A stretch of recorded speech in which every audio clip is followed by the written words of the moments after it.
our last lecture on Freud today, Mhm. and we'll complete two parts today, two writings of Freud. One is a clinical writing where Freud is applying psychoanalysis to solve a case, very popular case of the Ratman. Mhm.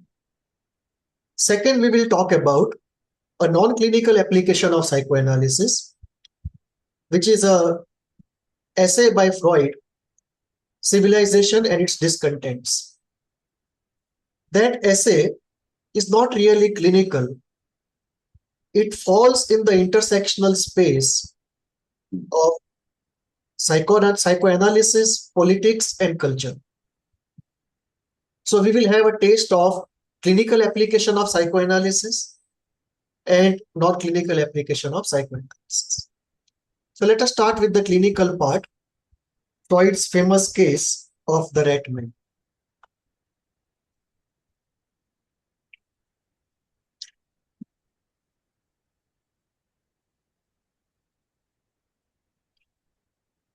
Freud's famous case study of the Ratman was written in 1909. Freud actually titled it somewhat differently. He titled it Notes upon a Case of Obsessional Neurosis. And Freud's use of the word obsessional neurosis is today's OCD. At that time, this was known as obsessional neurosis. And the distinction between compulsion and obsession was also not so clear. The case of the Ratman remains one of the most intricate and debated and also elaborate description of a case given by Freud. Anna O, Dora, and Ratman. These are very popular case studies of Freud.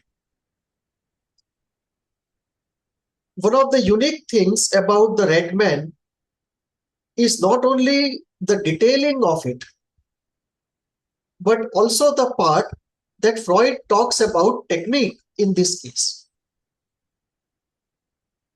We discussed before that to learn psychoanalysis, one has to learn the concepts, number one. Number two, one has to acquire the skill of pathogenesis. How do you connect symptoms to the case history? Which gives us an idea of how the symptoms have developed. So between the symptoms and the case history is the bridge of psychoanalysis. We put the raw material of case history into the analytic machine of psychoanalytic theory, and the output is pathogenesis. And pathogenesis inevitably leads us to a healing method. Healing method always is a function of pathogenesis. So there are very few case studies and few writings of Freud which talk about technique. Technique means in the therapy room, how do you conduct the session? The knowledge of what happens in the session between you and the patient from a psychoanalytic point of view is called technique. So in order to learn psychoanalysis, you have to learn concepts, you have to learn pathogenesis, and you have to learn technique. And lastly, a philosophical assessment of goals of therapy. And maybe some psychological tests also. But technique is something that Freud did not talk about in many papers. Interestingly, Freud never wrote a separate book on technique. One of the reasons was all his colleagues, or should I call disciples, they were with Freud, and technique was being imparted in a one-to-one situation.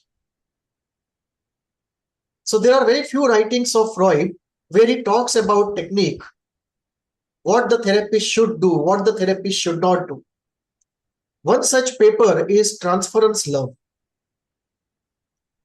Transference Love is one paper where Freud talks about technique, and Ratman is the second writing where Freud talks about technique. So this case is unique also in that sense that it's one of the few writings of Freud where he actually talks about technique.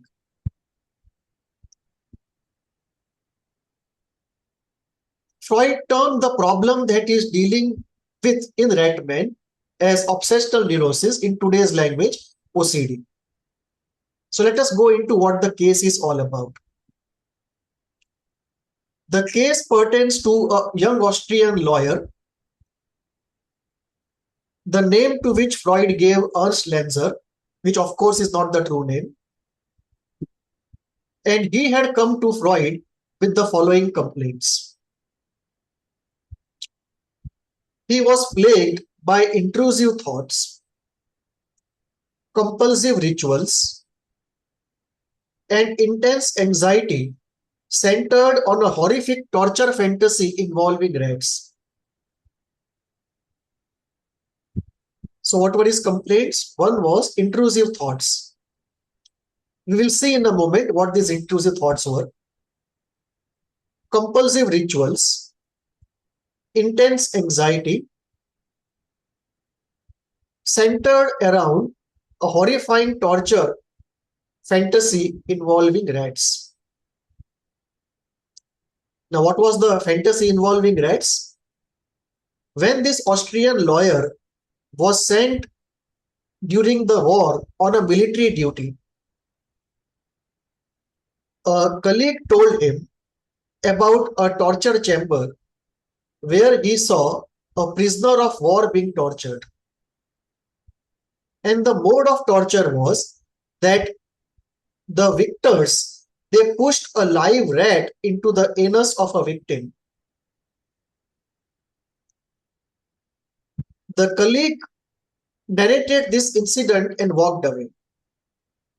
And he probably forgot about the incident, but our patient could never forget it. Ever since hearing about this torture, this fear kept revolving in his mind as an obsessional idea that what if it happens to me? What if it happens to my father? What if it happens to the woman I love? So this constant fear, anxiety that this torture somehow will happen to him, his father, or a woman he liked, that kept repeating itself. These obsessions were accompanied by compulsions such as repetitive mental acts, indecision, which are hallmarks of obsessional pathology. So this is a broad introductory entry into the case. Now let us look at it in a few details. What were the obsessions and what were the compulsions? And as I said, today we are far more clear about compulsion and obsession difference, but at that time you can see the overlap. The first obsession was the rat torture obsession. The second was a confusion between fantasy and reality. He thought that if he thought something bad, it will actually happen in reality. Third obsession was related to debt and moral obligation. Now, where does it come from? There was some small product which was provided to people and in the army, and in return they had to repay a small amount for having that product. It was a very small, almost negligible amount. So like everybody else, he was also given that product, and he was said that whenever it is convenient, please pay back this amount to the army. The amount was insignificant and everyone forgot about it, but he could not forget. He thought this debt was something very important, very big, and there was an intense moral pressure that he had to square off this debt. And despite it being very small and very much within his means, the moral obligation and the weight of the debt kept obsessively repeating in his mind. Fourth obsession, doubt and indecision about many things that he did. And fifth was repeated ambivalent thoughts towards the loved ones. Ambivalent thoughts meaning you have love and anger towards the same person. Opposite feelings towards the same person. It's what we call ambivalence. So ambivalent thoughts towards the loved ones. Compulsions were mental rituals related to undoing, as though he had committed some mistake and now he has to do reparation, atonement, undoing. Compulsive reasoning and rumination. Keep thinking about the same thing over and over again and keep ruminating about the past. Checking and reassurance seeking behavior. Avoidance and precautionary acts, as though if he was not always on the vigil, something horrible will happen. And ritualized actions linked to commands, that he would think about something and it would appear as though there is an inward command to do something and he would do it.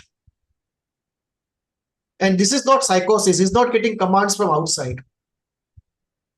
He's getting commands from inside, and inside is intact. So we are still in the OCD chapter, not in the psychosis chapter. So these were his details. What was his early case history? The Ratman was born into a middle-class Austrian family. And in the family was dominated by a stern yet respected father. Childhood was marked by a mixture of admiration, fear, and latent hostility towards the paternal figure. Father was authoritarian, financially irresponsible, a source of identification and resentment, and he left behind some amount of debt. A crucial feature of the patient's early life was ambivalence, simultaneous love and hate towards significant figures, especially his father. Freud identified early instances of aggressive wishes towards the father, accompanied by intense guilt and anxiety. These emotional contradictions became foundational to later symptom formation. Sexual development and early experiences. Freud's theory is a sexuality-heavy theory. At least when he wrote this case of the Ratman. So last time we saw there is an early Freud and a late Freud. Early Freud was very heavily invested into libido and pleasure and sexuality. So the early Freud is sexuality heavy and the later Freud is aggression heavy. Because the later Freud is talking about death instinct, aggression, destruction, inertia, masochism. Whereas the earlier Freud is talking about drives, gratification, sexuality, Oedipus. So this is early Freud. So in one way, we are discussing today two things. One, writing of an early Freud, which is this Ratman. And the second, after the break, we will take up the late Freud writing of Civilization and Discontents. So Civilization and Discontents is classically the late Freud. Last time we said that you can put three distinctly very important writings as late Freud, which is Mourning and Melancholia, Beyond the Pleasure Principle, and Civilization and its Discontents. These three papers of Freud typically are what we would call late Freud, in which Mourning and Melancholia is kind of a junction, a transition from early Freud to late Freud. And before that, you can roughly call early Freud. So Ratman is an early Freud writing.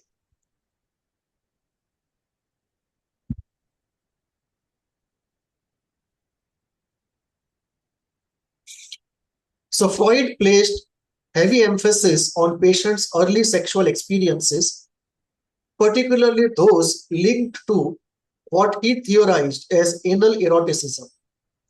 This takes us back to Freud's idea that human beings are polymorphously perverse. And we talked at that time how Freud defines the two words, polymorphous and perverse. Because Freud's definition of perversion is very different from the colloquial definition which we use.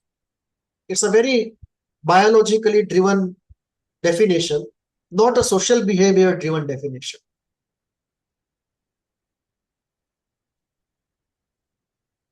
So Freud places heavy emphasis on patients' early sexual experiences, especially those that he theorized as anal eroticism. The child exhibited behaviors such as pleasure in retention and control around defecation that Freud interpreted through the lens of psychosexual stages.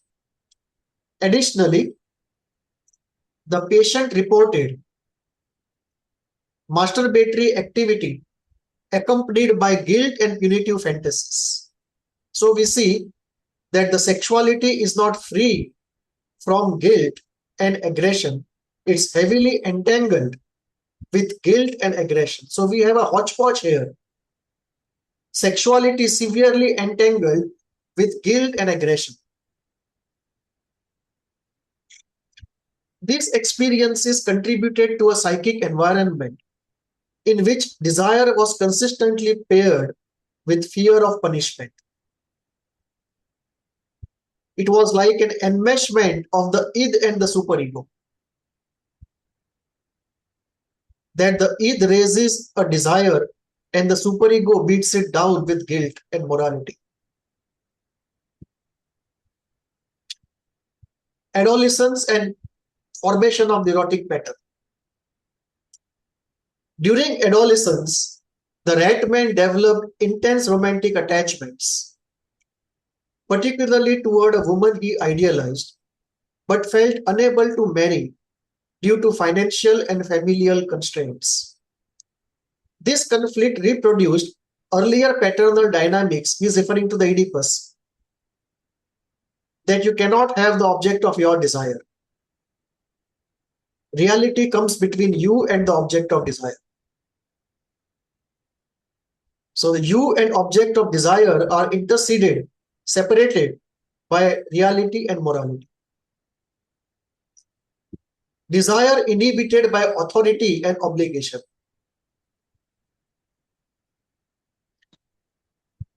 During adolescence, the patient also became preoccupied with debts, both literal and symbolic. So literal meaning that if somebody did something, he felt very obligated. In today's language, we would call it a classical dependent trait. Very high obligation for a very small favor.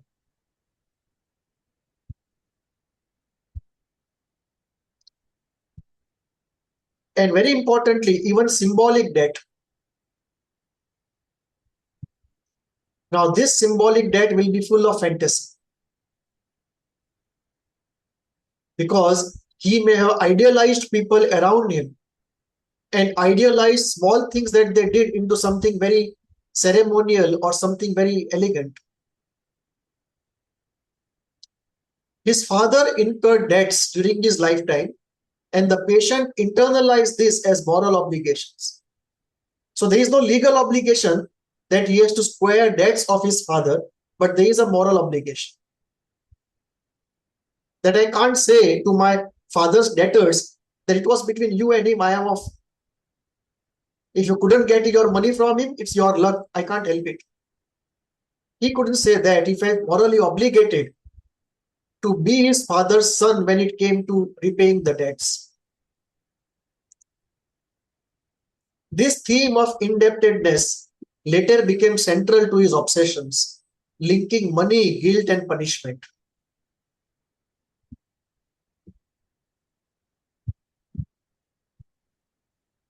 When did the crisis happen?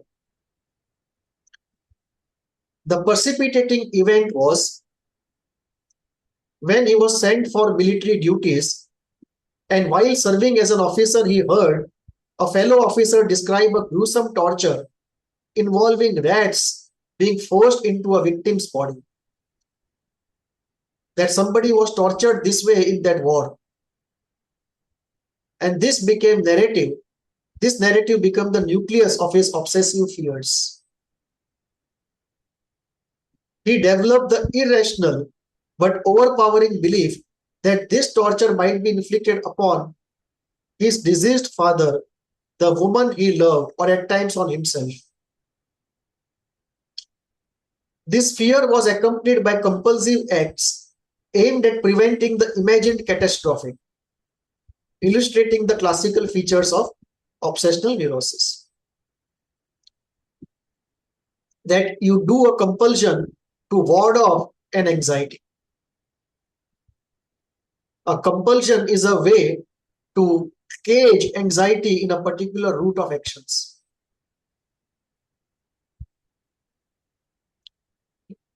Anything more you would like to know about this case?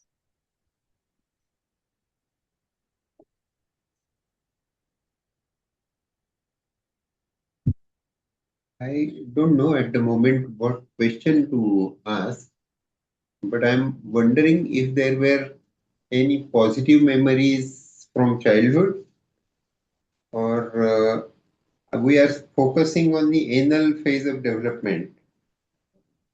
So the father's personality and his uh, spending and creating debts, but the other areas, other stages of his development, if we could get some more information.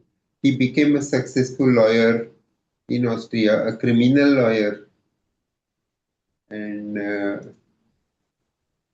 felt indebted to the debtors. So that is also my positive developments of the anal stage also are there. Correct. And the woman he loved, why she should be punished in the fantasy, in the obsession, that is a question I would like to know. Was that relationship also ambivalent? It turned out to be ambivalent later, not initial.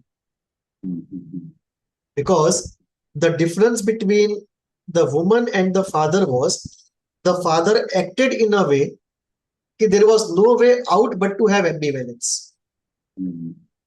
That on one hand, there was a natural love of the child for the father.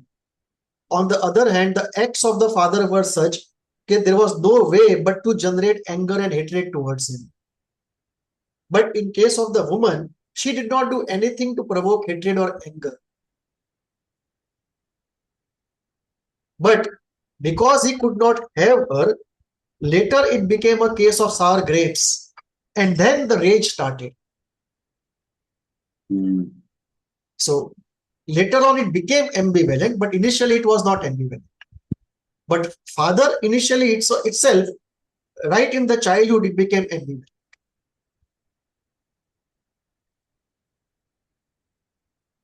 One important element here is how the conscious life of a man and unconscious life of a man can be so different. That on one hand, you may have somebody capable of becoming a very good lawyer, even a military officer. On the other hand, he might be completely irrational when it comes to his own symptoms. So this gives us the idea that a part of us is rational and a part of us is irrational. And the irrational part of us is far more strong than the rational part of us. Because any person who has a chronic sickness rationally is very clear consciously about the cost benefit analysis of symptoms. That will become clear in the first few sessions itself. But the whole point is, despite knowing the cost benefit analysis, despite knowing what is in his interest and not in his interest, he is just not able to enforce the conclusions of the conscious mind upon the whole system. And this brings us to a very important element, which is the core of psychoanalysis, the irrational part of our mind, the unconscious. And those who wish to go deeper can read a book by William Barrett, The Irrational Man. So The Irrational Man is written by somebody who was a professor of existential philosophy, follower of Heidegger. William Barrett, you said, sir? Barrett. As in impulsiveness scale, Barrett's impulsiveness scale. Right. So he writes extensively about the irrational part of man. And this is what we see in all symptoms. That the symptoms, if you do a cost-benefit analysis, they are always a loss-making thing. Hardly you will find any symptom where the benefit outweighs the cost. If that actually happened, we would call it a symptom, we will call it a virtue.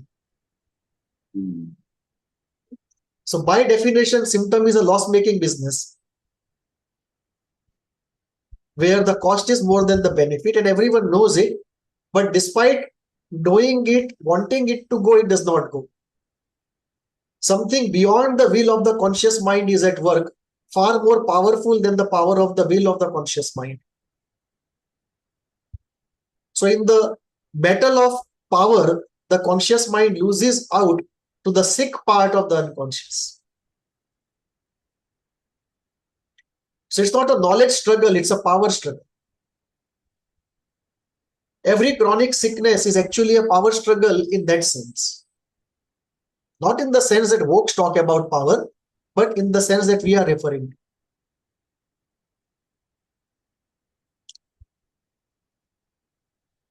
So this is the case history. Now let us look at how Freud did the interpretation. Freud based his interpretation upon three core concepts: the Oedipus complex, ambivalence and the father complex, or the Oedipus complex, obsessional neurosis as a defense, and symbolism and associative chains. These were the core concepts that Freud used at that time, and they may be obvious to us today, but at that time it was a very big breaking ground, so to say.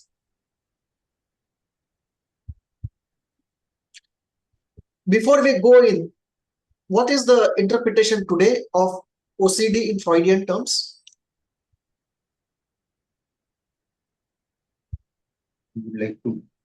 Anyone would like to take a stab at it? I believe it is,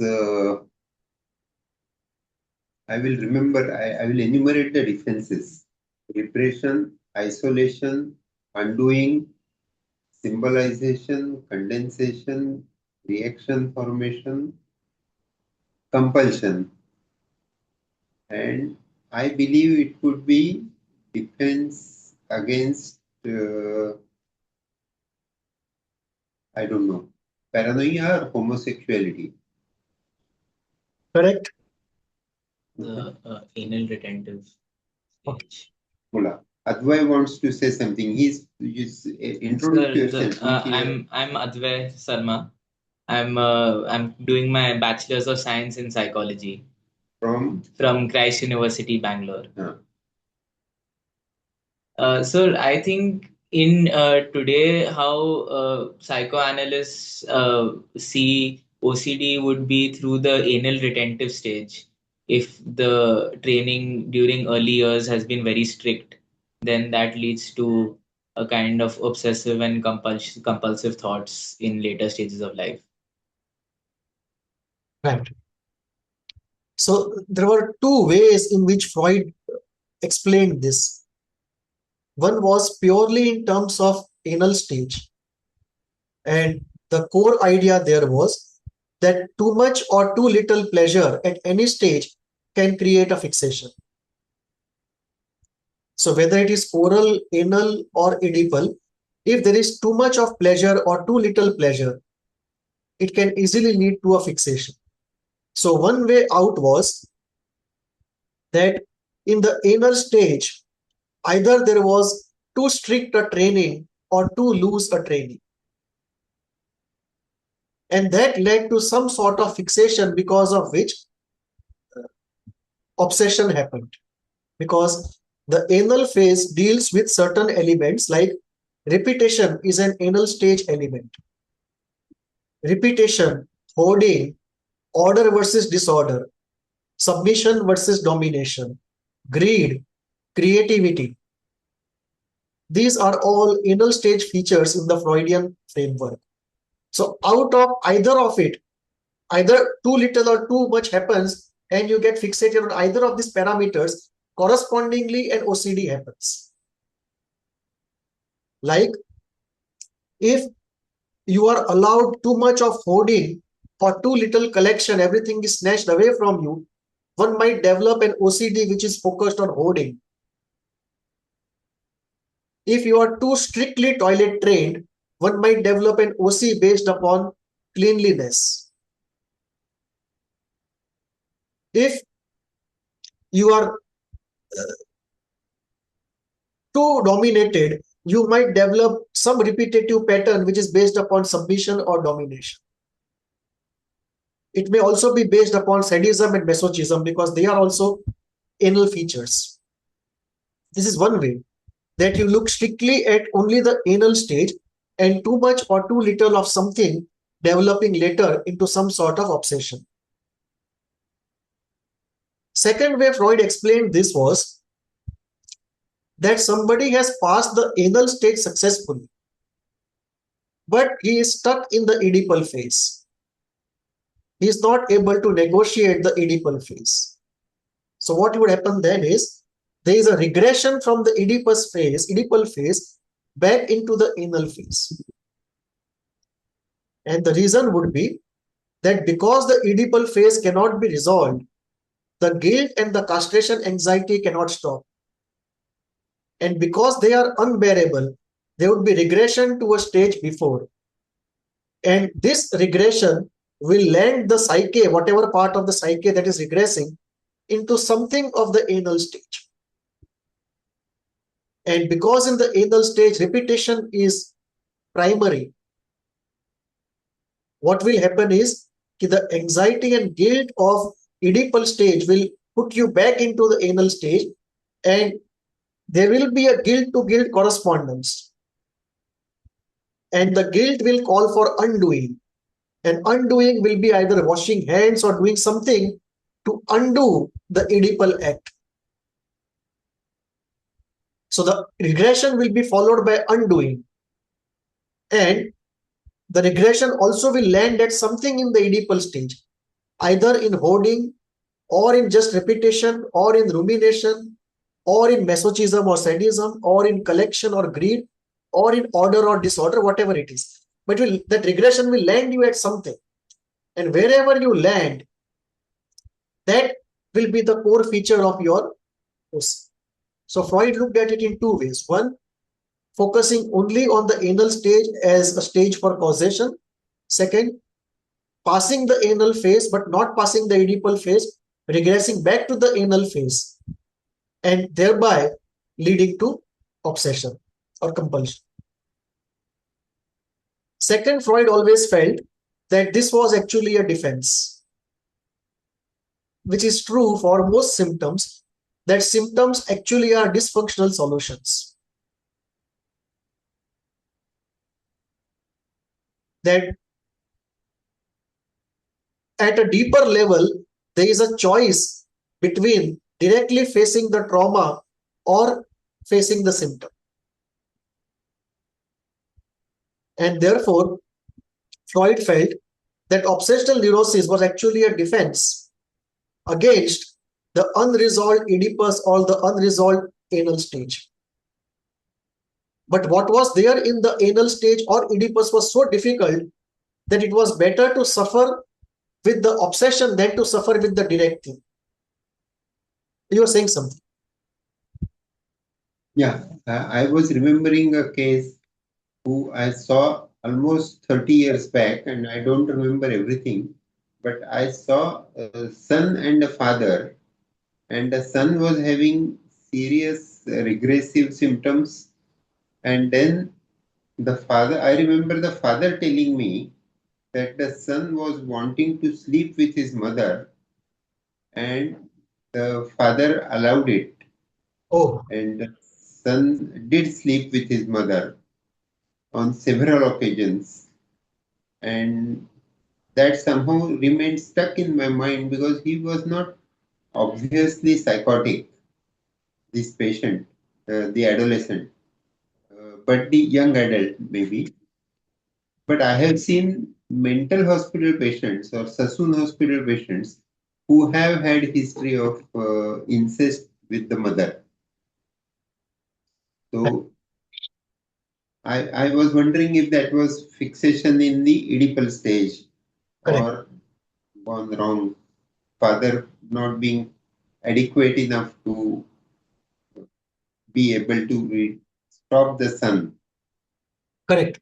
So what we say is it's the failure of the paternal function. It's a superego defect.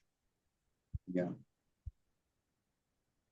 And in the outer world, it is just the sheer lack of power of the father Mm.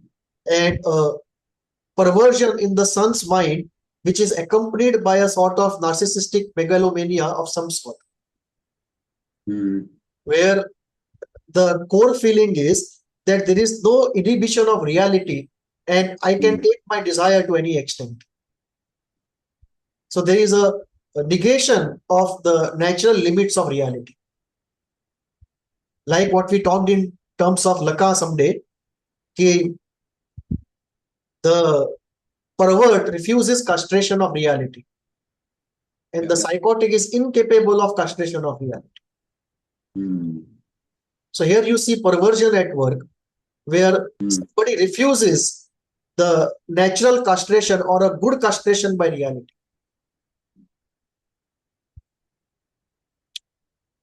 The third important point that Freud talks about in this case is of symbolism and associative chains. How associations play in symptom formation. Like when you see resistances or symptoms, it may be linked to the core trauma in many ways. For example, somebody has an Oedipal unresolved and he fears water,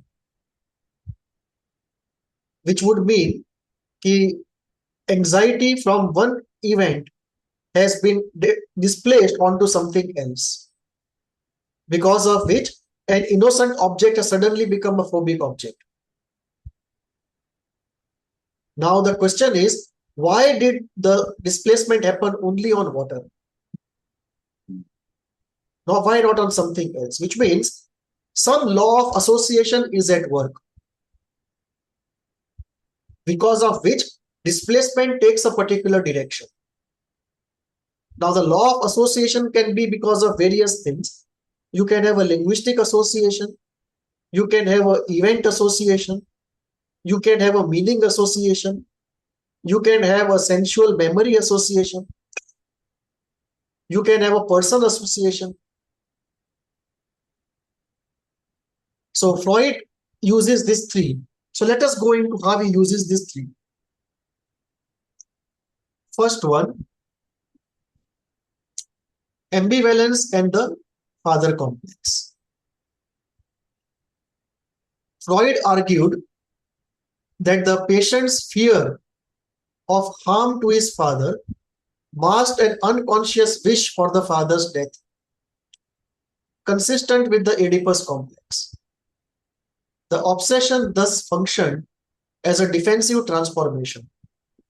Love consciously expressed, hatred repressed, but returning in the disguised form.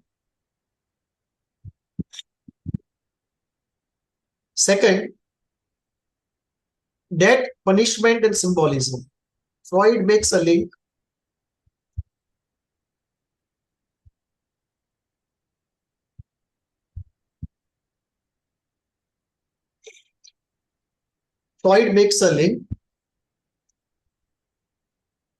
that the word rats is very near to the German word Ratten, and that means installments in German.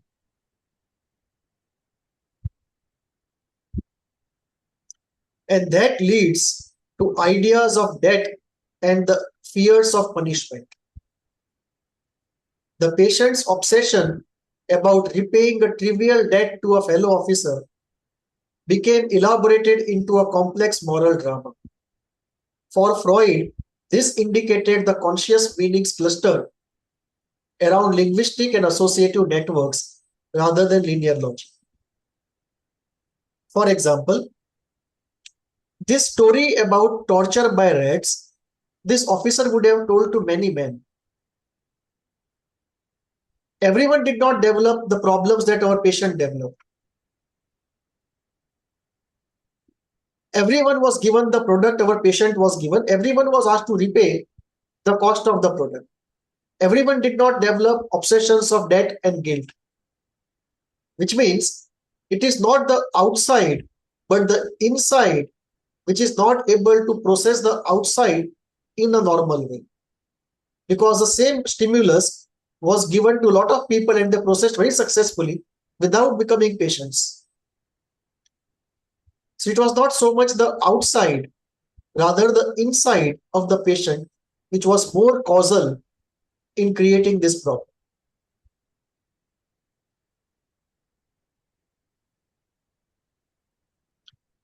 Second, obsession.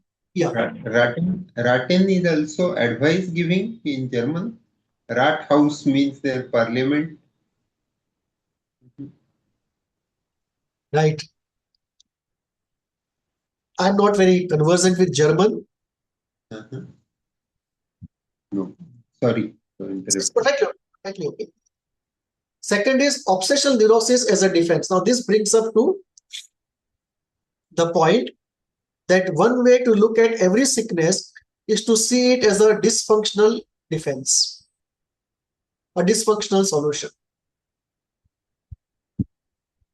Some psychoanalysts believe that symptom formation is actually creation of a new equilibrium.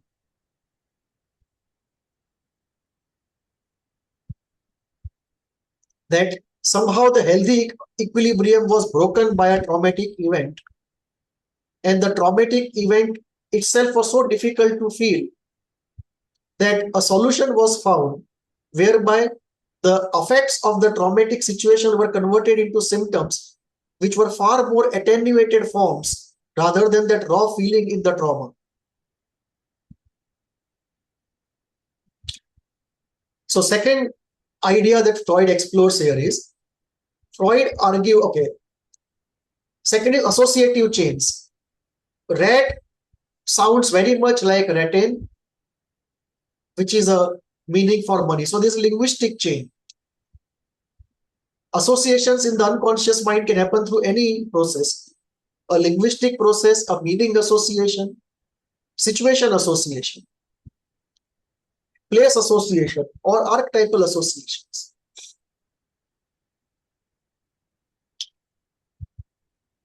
For example, we saw in Anna O's case that she developed fear of water and disgust of water. And below that was a memory that she had been to some relative's place and a glass of water was kept on the table The relative went off to another room and her dog licked that water. And when the relative came back, she did not know the rat had licked the water. So she offered it to the patient, and the patient, out of social courtesy, could not say no and drank it. And thereafter, that disgust became disgust of water in general. So then the association was that every glass of water was linked to that spoiled glass of water, which factually was completely untrue, but in the unconscious it was subjectively true.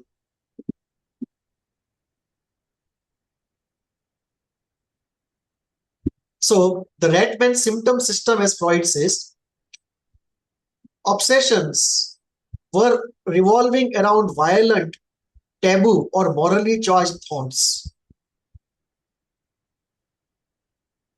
So today we see obsessions coming out of anxiety or aggression.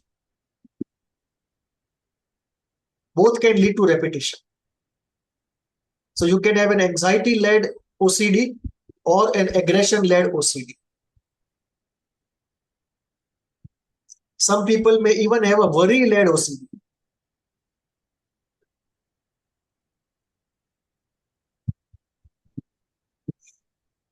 And the psychoanalytic roots will be different.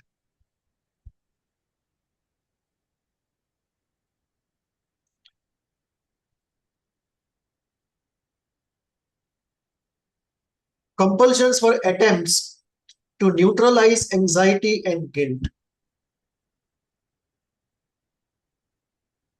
So Freud's originality was in arguing that both obsessions and compulsions arise from deeper unconscious conflicts rather than irrational errors in thinking. So the idea here is very different from CBT. The way CBT will look at OCD and the way psychoanalysis will look at OCD are completely different.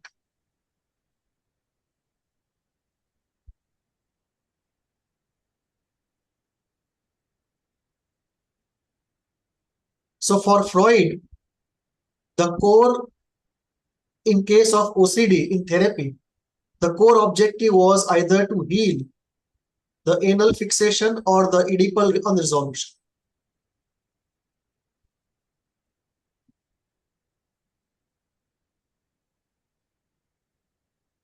That the cognitive distortions were secondary. They were the byproducts of the unconscious conflict, which is quite contrary to CBT. CBT will believe that this cognitive distortions are primary, because the idea there is that thought leads to affect. But psychoanalysis believes both ways, and here the idea is affect leads to thought.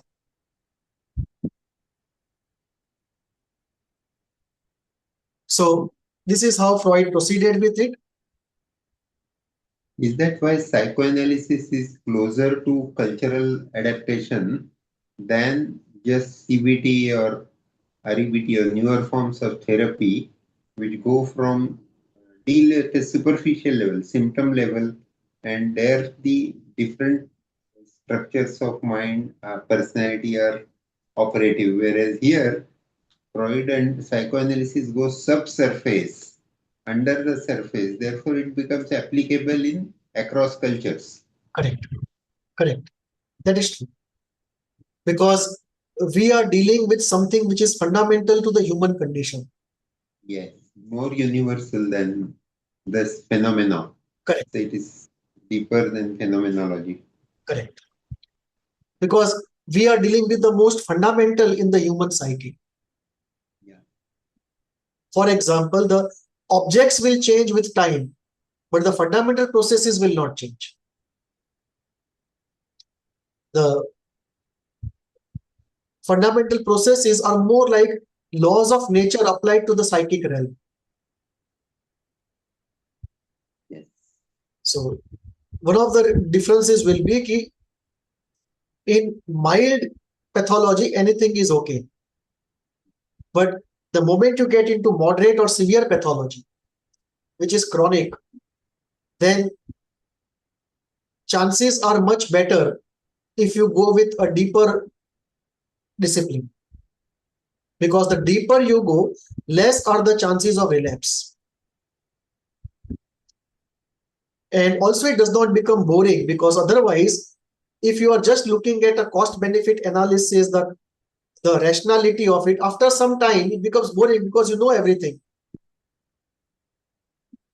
And the whole process is not of knowledge, that it's just that the patient will say, I know everything that you say. You are my third therapist. And everyone has said the same thing. It is just that I can't implement it. Tell me something how to implement it. And then we are left with nothing but repeated application. What else can be done?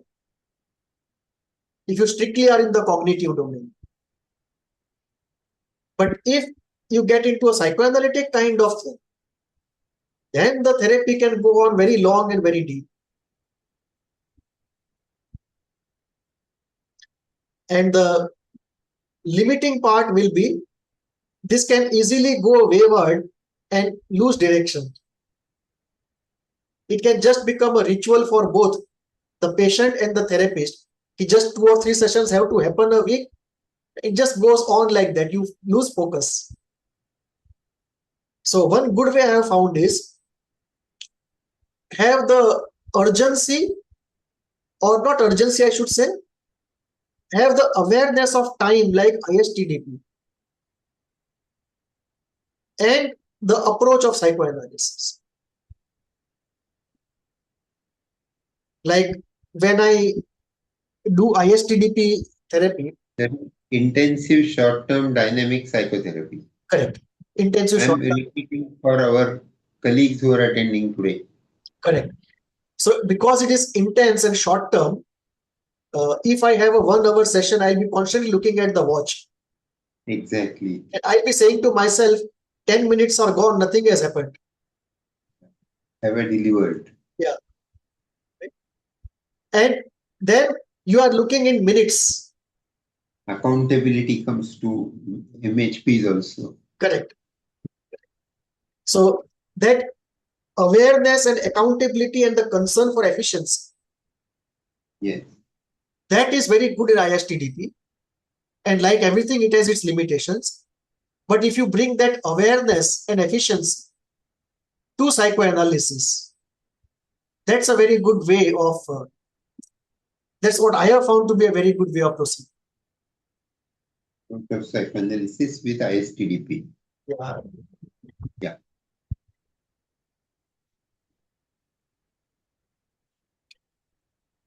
Now, one of the Freud's originality was in arguing that pathology is emerging from unconscious conflicts. And therefore,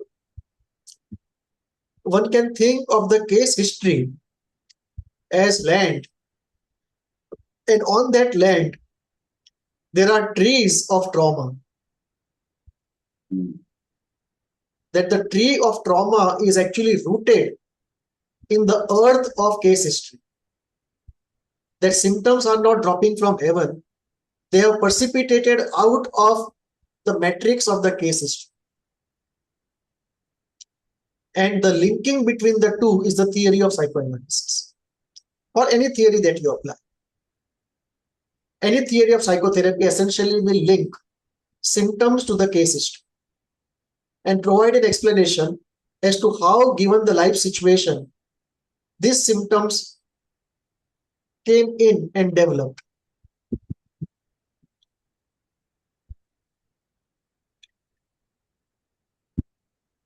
Freud also identified several defense mechanisms in obsessional neurosis. One was isolation of affect,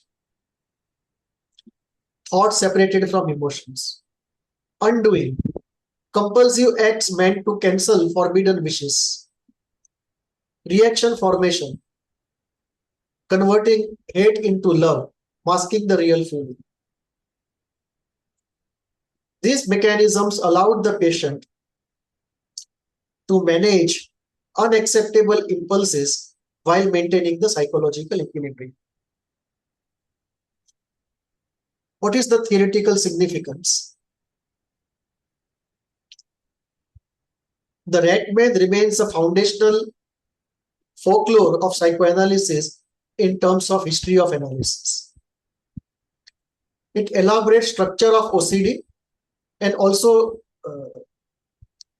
it demonstrates to metapsychology of psychoanalysis, which goes into repression, ambivalence, and symbolic representation.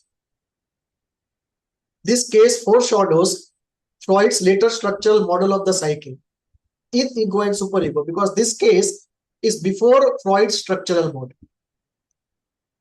When Freud analyzed this case, he had still not propounded the structural model. So he is talking pre ego superego definitions. It integrates life history with symptom formation, demonstrates the role of ambivalence, expands psychoanalytic theory on obsessional structures, illustrates Freud's method of symbolic interpretation, and anticipates later developments, including the structural model of the psyche.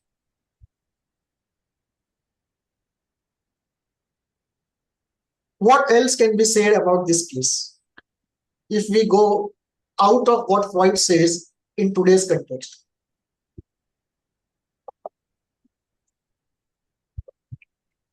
Why the rat should choose to enter the anus rather than any other body part? Nibbling, gnawing hands or eyes or mouth. That is one. Then what happened to Ratman in real life after the case was solved? Did he actually get cured? And Yeah, Freud has mostly talked about successful cases. oh yeah. And there is a very good paper on revisiting Freud and revisiting the actual outcomes of people. So we positively take it that the input into psychoanalysis was the Ratman and the output was the lion man. That I don't remember much, but a boy taking lion on the chain, was that it? No. Just to say, we are told that the case was very successful. And the Ratman was relieved of his symptoms. So he was no longer a Ratman, probably became a lion man or a rabbit man. I don't know, but definitely not a Ratman.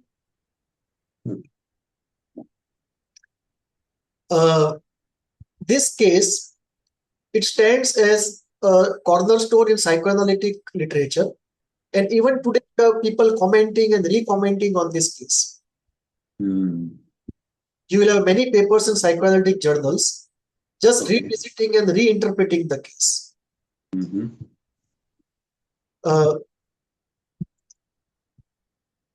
It is not something which is empirically conclusive, like most psychoanalytic cases, because confidentiality is such key. There is no way we can apply the classical clinical method. Yes. And developments in psychoanalysis have expanded, refined the interpretation, but the fundamental method remains true even today. So if we look at Freud's writings in terms of cases, Ratman, Dora, and NAO, they still remain the folklore of psychoanalysis. Now let us reflect upon it from a different point of view. What Freud probably did not say very explicitly, or what we would think about the case today from some different perspectives. First is that the idea of the rat into an erotogenic zone is a very repeating idea. Because Which idea you said, sir? Repealing. repeating. Repeating. Mhm.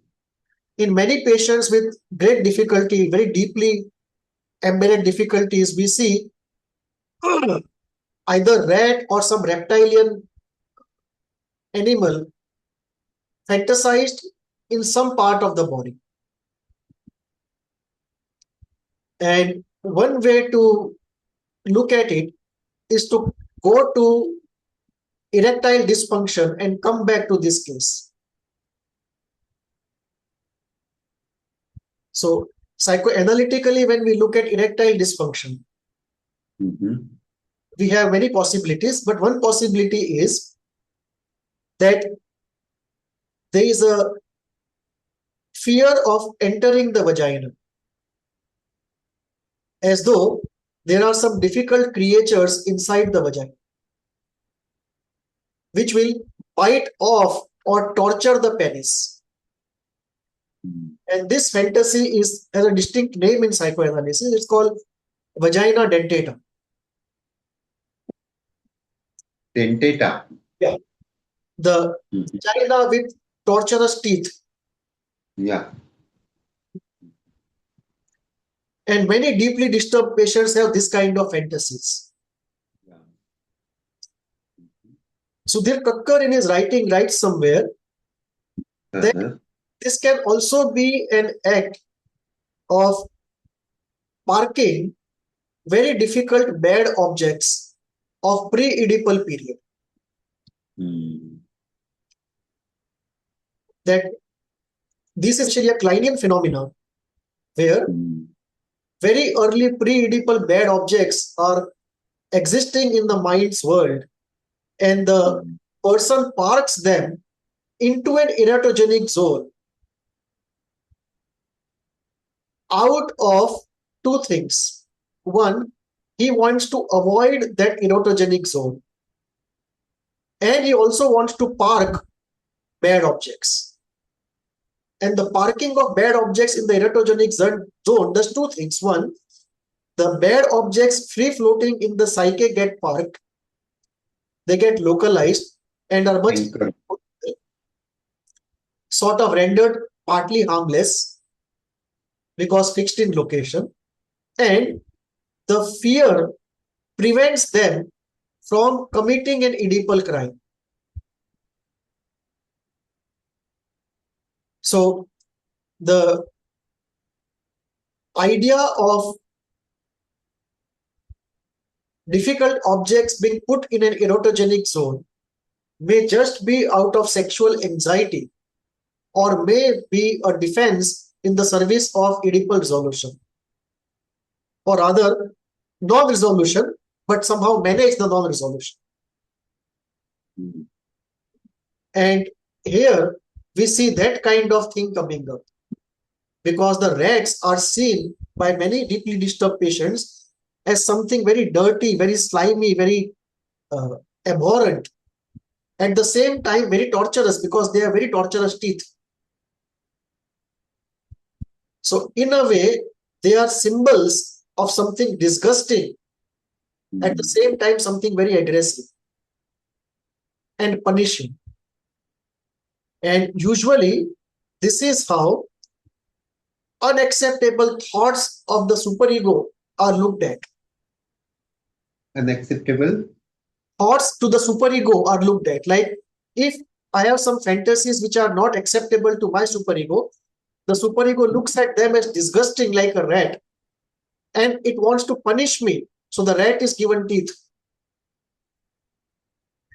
So simultaneously, it's a feeling, it's a superego decision, judgment over my unacceptable desires as disgusting. At the same time, it's a superego aggression towards me in the form of the teeth. So this is also one element, that it may be that the patient had some sort of a homosexual desire, and he latched onto this fantasy where the entry into the erotogenic zone, anal erotogenic zone, was simultaneously accompanied by a lot of pain, which would be the punishment of guilt. Another way of looking at the same case. Or it might be related to the epidemics of plague, which were rats were devastating actually and caused disasters Correct. across countries. Correct. So when it comes to his own thing, this may be the dynamic. When it comes to the others, it may be a reverse dynamic. Mhm. That maybe he wants to enter, and as a preventive, he looks at the insertion of rats, which at the same time serves the process of entering by identification and also serves the purpose of inhibition by being inside. Mhm. That is second way of looking at it. Third way of looking at it would be to put aside the sexual aspect and look at it only in aggression terms, which would be that the murderous rage and the torturous rage towards the two comes up, was anyway brewing inside, and it found an expression in this fantasy. That this fantasy just provided material. It was like providing flame to the gas stove. The fuel already was there, and the fuel was of murderous and torturous rage, and that got expression, and he got fixated because so much of it was there. That is to look at it in purely aggressive terms. And a Kleinian way of looking at would be that this is just consequential. Really, we are looking at an open split, and the torturing red is just an attack of the bad breast. It's just an attack of the bad object. And because the split is open, the Oedipus also could not be resolved. And now the attacks are happening again. So this would be different ways of looking at the case, apart from the way Freud looked at it.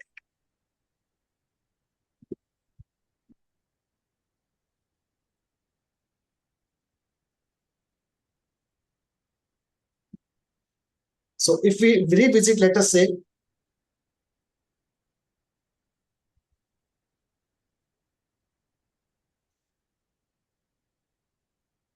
so one component is the aggressive component, the second component is the guilt component, and the third component is sexual component. So what we see here is, we see partly the unresolved Oedipus at work. We see partly murderous and torturous rage at work, which is completely an ISTDP concept. And we also see the Kleinian split open at work. So actually this patient will need all the three theories to be put into practice. That we need some knowledge of ISTDP, some knowledge of Freud, and some knowledge of Klein to really do justice to this patient.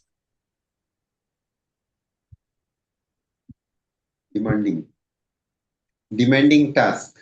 Correct. Actually, when patients share all their explosive details, I feel the need to know more and be more prepared. For example, I was not prepared when that case of mother-son incest was brought to me.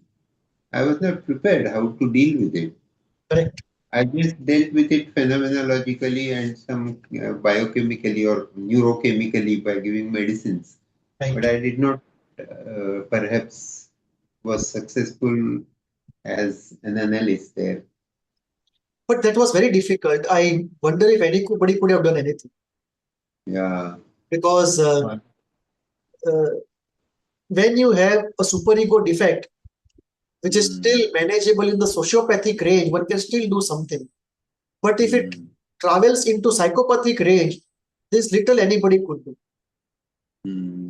Because many people have tried to do therapy of severe criminals who are in the jail. Yes. And nobody has come out with any reliable method. because they are so psychopathic and so manipulating that it's like water over stone, nothing happens. I am amazed the way paraphilias actually go congruent and parallel to Freudian theory, that part instinct, part gratification, and Correct. being fixated there, fixated at visual images, we fixated at exhibitionism, fixated at touching, fixated on all this is So amazing. I get many mails who come to me and say ki, we want BDSM Oh, and we want to be a slave in that master-slave relationship. hmm. But we don't want sexual encounter. We just want to be beaten up. We just want to be. Beaten up, dominated, abused. Uh-huh, We get a kick out of it. uh-huh. And some even get an erection only out of it. Yeah. And many of them, when you analyze, you feel that they are fixated in the Oedipus with a strong aggressive build-up towards the father over a long period of time. Hmm. So what happened there was they could not resolve the Oedipus. In all probability, they went with a split open. And with an open Oedipus, they are already in trouble. And then the father is very dominating and aggressive. So from 7 to 12, the latency period, all the aggression builds up towards the father. And once the puberty sets in and all the prior unresolved problems come up, they find it difficult to accept their sexuality. And a vicissitude takes place, and the normal sexual movement is substituted by an aggressive movement. And what they want then is, first they want to take revenge from the father, defeat the father, and only then they can attend to their sexuality. So unless they solve aggression, they can't actually solve their sexuality. So the first thing that often we have to do is to get into an ISTDP mode and allow them to release their aggression towards the father. And only then the sexual aspect of it can be taken. Some, of course, don't have that kind of situation, but many of them do, especially those who are into BDSM, where they are the slaves. Usually, some are masters also, but where BDSM has substituted sexuality. Hmm. It is not a variety-seeking behavior, it's a substitutional behavior. Mhm. Somebody bored with regular heterosexual sexuality and going to BDSM is quite a different thing. And somebody who could never begin his sexual life and has always been in BDSM is quite a different thing. So BDSM as a variety-seeking measure and BDSM as a sexual substitution measure are very different situations. So I believe even exposure to variety seeking may lead to later on getting entrenched into substitution. that's a BDSM as substitution. It is like cannabis, correct. and you train the sphincters in that way, and I wondered also on a different line. In case of women, will it be parallel but regarding mother? The daughter feeling all aggression toward mother coming up as preventing the development, further development. So unless that is expressed completely, you don't feel free to. That is very true. So there is a huge area of sexuality expressing itself as a defensive sexuality. That it is not natural flow because of something difficult with the mother or the father. Something has affected the expression of sexuality, which may involve orientation or which may involve uh, component instincts taking over, or fetishes taking over, or it is just a defiance that what will hurt my parents most, I will do that. Mm. That is what I thought in case of a person who was a trance and got operated without the knowledge of his parents. Correct. And the person was from Europe. The parents were psychologists. When we asked him, what do you think about them? He said, I never understood them. Very devastating, So challenging. defiance, revenge, or narcissism, wanting to be special and stand out, Mm. they can easily be motivations for non-normative heterosexuality. And sir, if I can ask the last question, well, it is regarding we occasionally see patients who complain of having watched parents in sexual act. So how does that impact them, and how does psychoanalysis guide their treatment? What should we do? Uh, there are two things about it. Mhm. One, seeing parents in the childhood and forgetting about it, meaning the memory of the event is only in the unconscious. Mhm. And second, seeing them at a much later stage and remembering it. Mhm. The second is much easier to deal with Mhm. because you can talk about it, you can make the patient feel safe about it, and go into the feelings associated with it. So it's the Mhm. classical route of first analysis and then catharsis. Mhm. And once catharsis happens, reality acceptance becomes easy. That's how what we say the reminiscences turn into remembrances. That what was told before with lot of affect now is just a simple memory. But those who have seen very early in life and have forgotten, repressed, that is very difficult because this is called the terror or the disgust of the primal scene. And often people get a visual of flames instead of the real image. Okay. And it's a strange combination of anxiety, aggression, and disgust. Mhm. Because after the flames, often there is a feeling of something very disturbing and disgusting, almost nauseating. I understand. So that takes more time to really go into. And one of the ways it shows up either in therapy or in dreams. So dream analysis becomes a very important tool to explore the Oedipus or the primals. Because when the patient is undergoing analysis of these elements in the session, often he gets dreams of this type.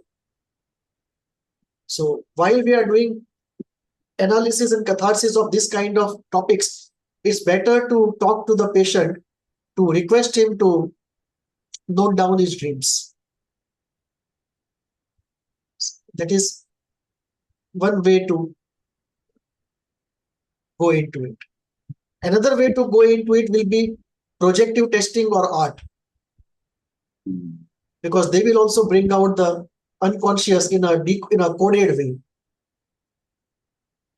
Is that why art therapy may be having an appeal to so many people who Yes, actually resist formal therapy? correct. Mhm. Because formal therapy may be too much for many. Absolutely. So it's a softer way to enter into oneself. Yeah.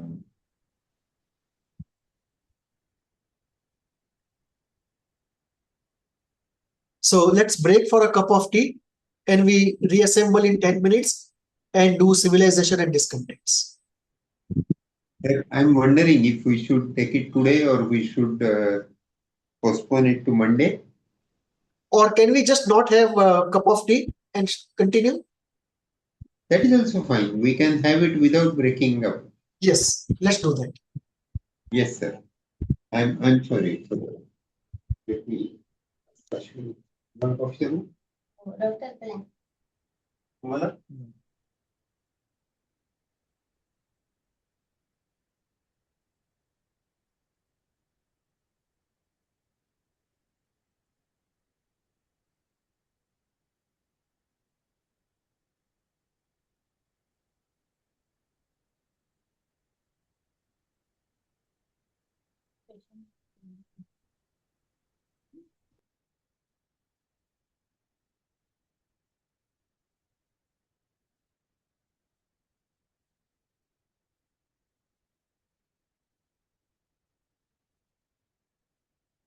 Sir.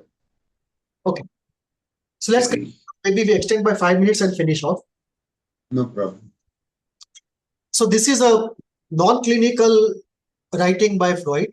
And as we said, psychoanalysis can be used both for clinical or non-clinical purposes. Clinical purposes include, of course, therapy and psychological testing. And non-clinical purposes, you can extend it to the whole of humanities and social sciences.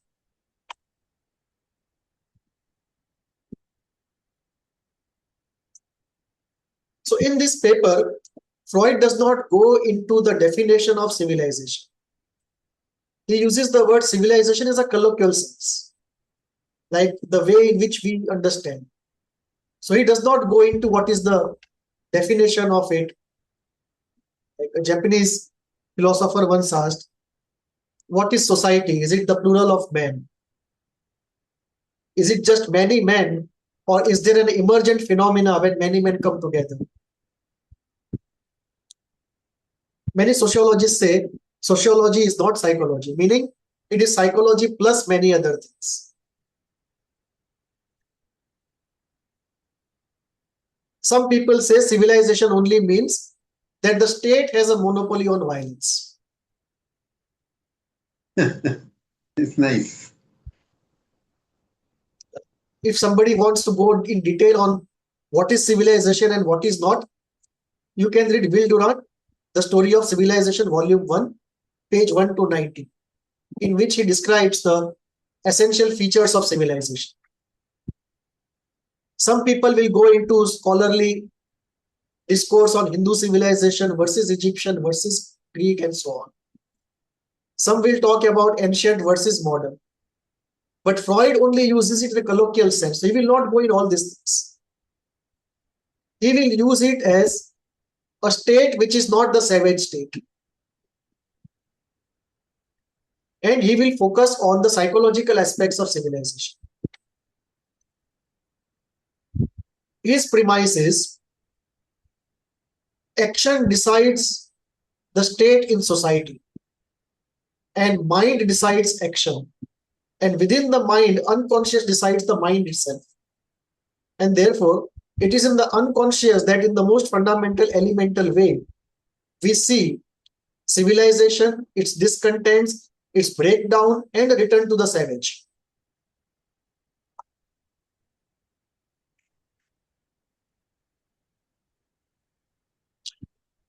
So Freud was writing this paper in the context of the Second World War.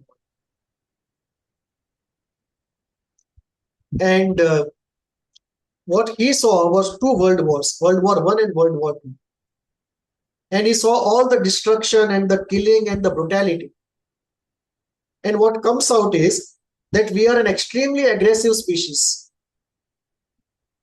As a species, we are extremely aggressive, extremely destructive and brutal. So three things are very strong in us: domination, aggression, brutality, destruction. These are very strong elements in human nature, which we don't want to accept. We want to have a picture of ourselves where we are guided by knowledge, love, and brotherhood. But that is a picture of, it's like a self-certification. But you did not mention betrayal and cheating at all. Correct. Correct. So there is a long list of virtues. of which these are the shining ones.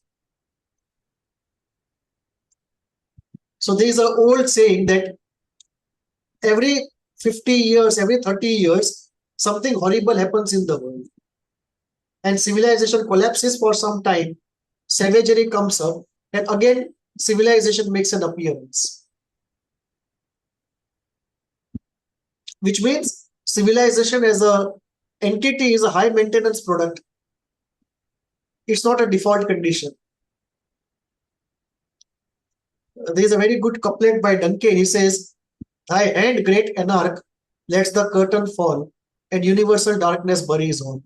And this keeps repeating every 30, 40 years in history. That there is something destructive in us, an anarch in us, who, when let loose, recreates the savage state. And this was in the context of Second World War and in the context of Jewish Holocaust.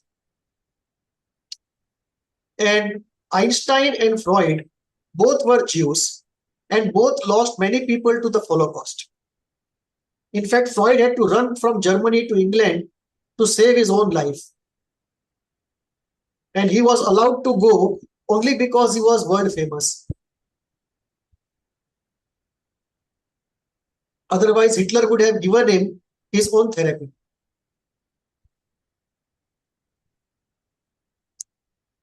So Einstein's letter to Freud was very interesting because at that point, Freud was like on the top of psychological sciences and Einstein was on the top of physical sciences, and both were Jews. So Einstein wrote a letter to Freud in which he says, why does civilization produce so much of discontent? Why do we have so much of destruction? Why can't the rational part of us prevail over the destructive part of us? And Freud writes to Einstein that the forces of aggression, domination, sadism, brutality, masochism are so high that the forces of love, reason, brotherhood, compassion, empathy cannot match those forces. And therefore, after some time, these difficult forces win over the weaker forces. And it happens regularly, in some occasions, intervals. So Freud puts this question in this paper, why does civilization produce so much of discontent? And he goes into a cost-benefit analysis of civilization in psychological terms. And he says, one of the things that we see is that the Enlightenment ideals, that only if we could educate everybody in a rational way, people will become rational, it has not happened. There is no way education or science can conquer the unconscious motivations. The aggression in the unconscious is far too powerful for education or science or empathy or love or compassion to conquer. And mass violence and repression we see everywhere. So what happens is, it's like the unconscious pours out in conflicts. And in that flood, civilization drowns.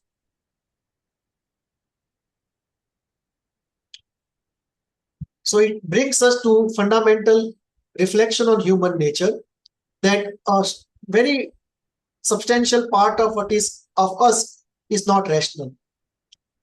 The French philosopher Rousseau used to say, when reason turns against man, man will turn against reason. And what he means by it is that we are much more than our reason. And those parts of us which are not the reason, when they become severely deprived or angry, reason doesn't stand a chance. The irrational in us will overpower the rational in us. And the same thing echoes here in this paper, where Freud says, the rational in us builds the civilization, and the irrational in us destroys civilization, and both are powerful. The balance of power is not such that the rational can conquer the irrational forever. Freud also talks about the exhilaration in destruction. That when we hear news of destruction, there is an exhilaration many of us feel. When we hear the death of somebody, we feel exhilaration. When we get negative news about somebody, we feel exhilaration. So our death wishes, which are unconscious, they feel satisfied and we feel exhilaration. Our envy at last finds relief and we find exhilaration. The sight of blood leads to exhilaration in many. And the Jungians talk about the million-year-old man in us who still is exhilarated at the sight of blood. So the id can't be erased. It can only partially controlled or regulated, that too for a temporary period of time. So what is the discontent? Freud talks about it. Freud says civilization stands on the foundation of repression. Without repression, there cannot be civilization. And civilization stands upon repression, renunciation, guilt, shame, and sublimation. Unless these forces work very strongly in the unconscious, in the outer world, you cannot have civilization. Anyone would like to say something about it? It's very nice. This is absolutely what it is, actually. And discipline, there are different kinds of people who thrive when the authorities are ruling and at times unreasonable, and the people who suffer under them are different. And when the culture changes and the rebel rule, then different kinds of people suffer. For example, individualistic families, societies, and a person who is dependent will suffer, whereas in the collectivistic cultures, independent and individualistic person suffers. Correct. So around you, you must try to make some kind of truce, war and truce in that, so that you find your own niche and live like a rat. I was remembering a poem in Marathi which was in a different context, but that I remembered when we were speaking about the Ratman. Pipata mele olya undira. That is from Mardekar, and it is openly about sexuality. That is what it says. The symbolizations are openly very sexual and Correct. So Freud says that you cannot build a civilization without these processes happening in the unconscious. Repression, renunciation, guilt, shame, and sublimation. And the role of repression is to keep a check on the sexual and aggressive desires. And when you talk of cost benefit, the benefits are this. Repression enables social cooperation and law and order. At the same time, it leads to neurosis, anxiety, and chronic dissatisfaction.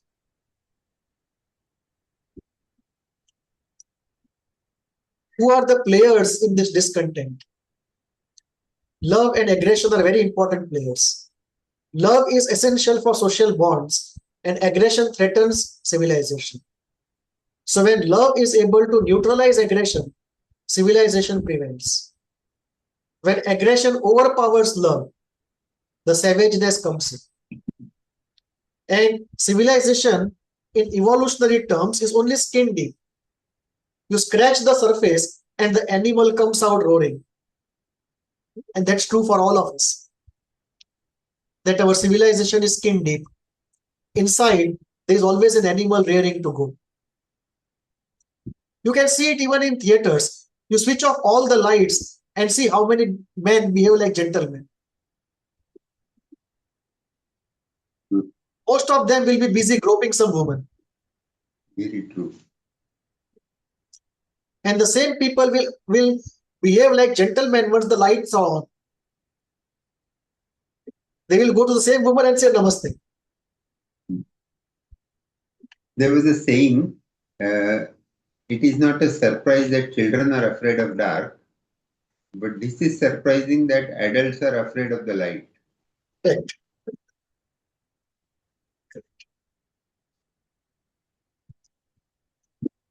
So civilization redirects aggression inward by using guilt and shame. It creates a tension between intimacy and hostility. And then Freud talks about the death drive, that there is an innate tendency towards destruction. We discussed death drive last time. The beyond the pleasure principle, the life and the death instinct. That there is an instinct to violence, to war, to destruction of the self and destruction of the other. Civilization attempts to contain it, it can never eliminate it. Now what happens? In group conflicts, in individual violence, in self-harm, in historical revolutions, what happens is the aggression throws away the force of love and takes over. It's the kingdom of aggression when these things happen. And Freud says, also mentions in the passing, that religion, which is one more agent to rein in the aggressive, destructive component in man, it is a psychological construct. It provides comfort and moral structure, but it reinforces repression and sustains dependency on the omnipotent authority figure, which is either the god or the priest. So because Freud is an atheist, and Freud looks at religion, he calls religion a universal neurosis of the species. That Freud says that we find ourselves in such an unsafe situation in the inner world and the outer world that we cannot stabilize that anxiety of the inner danger and outer danger without a good omnipotent figure on our side. And therefore, in order to stabilize the inner world, there is no way for most men but to invent the idea of God. So, like Marx, he does not believe in God, but he gives a very different justification. Like Marx says, God is the heart of a heartless world. But Freud does not take that route. He takes the route of stabilizing the inner anxiety. He takes the route of safety. That the inner world and the outer world are so unsafe, so anxiety-provoking, that we need an omnipotent object inside and to believe that he will protect us.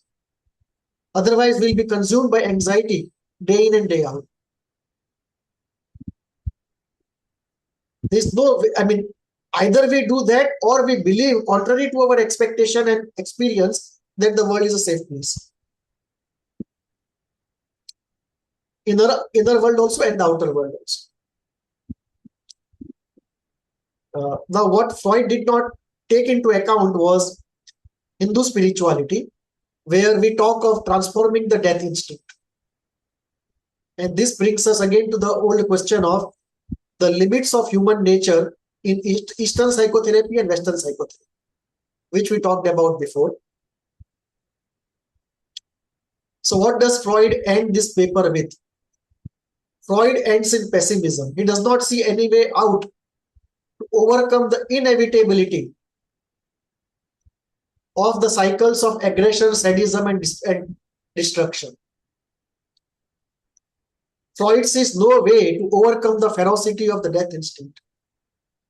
He sees no way out of the rule of aggression, sadism, domination over attachment, love, and empathy. It's a wrong spelling. It's not long, it's love. Yeah. it's a slip on my part. Maybe I long for love. Longing, yeah.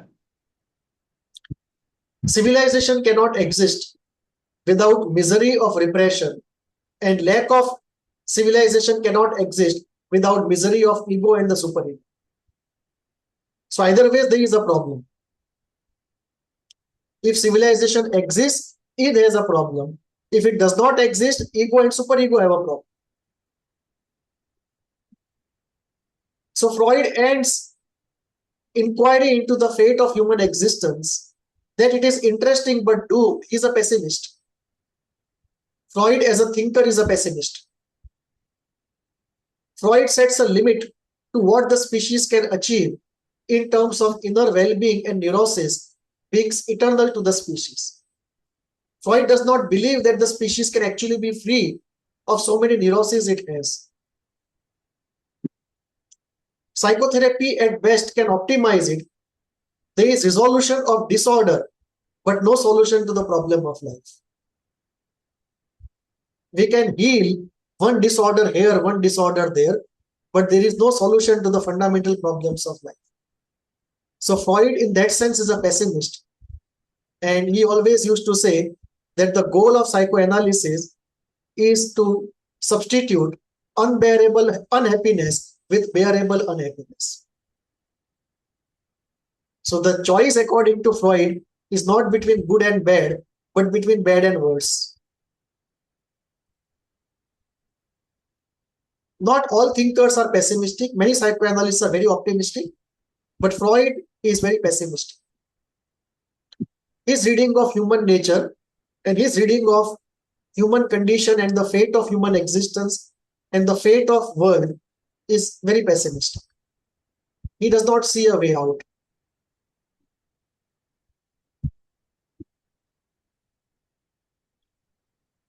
We can take questions. We have 7 minutes.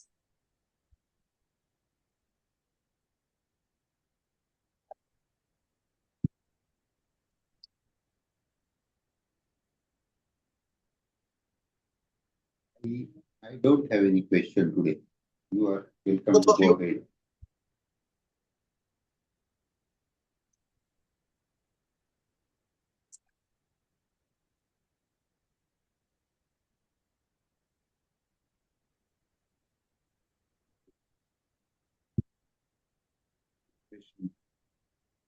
The return of the repressed. We don't have 50 years of human civilization where we have not committed war, atrocities, or brutality. So brutality is very much a part of human nature.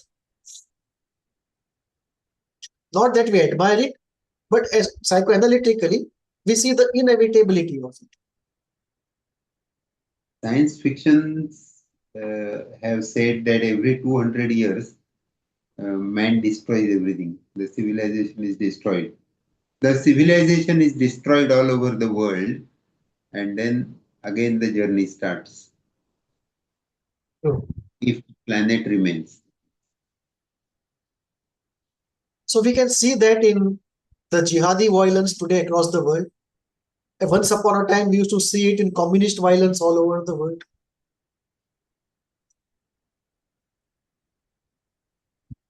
So with this, we complete Freud, and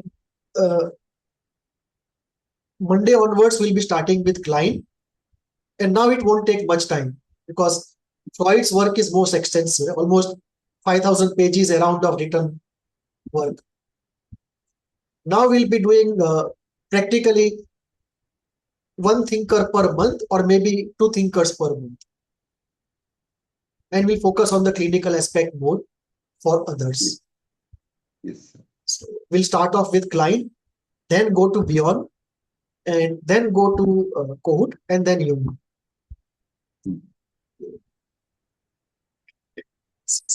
Thank you.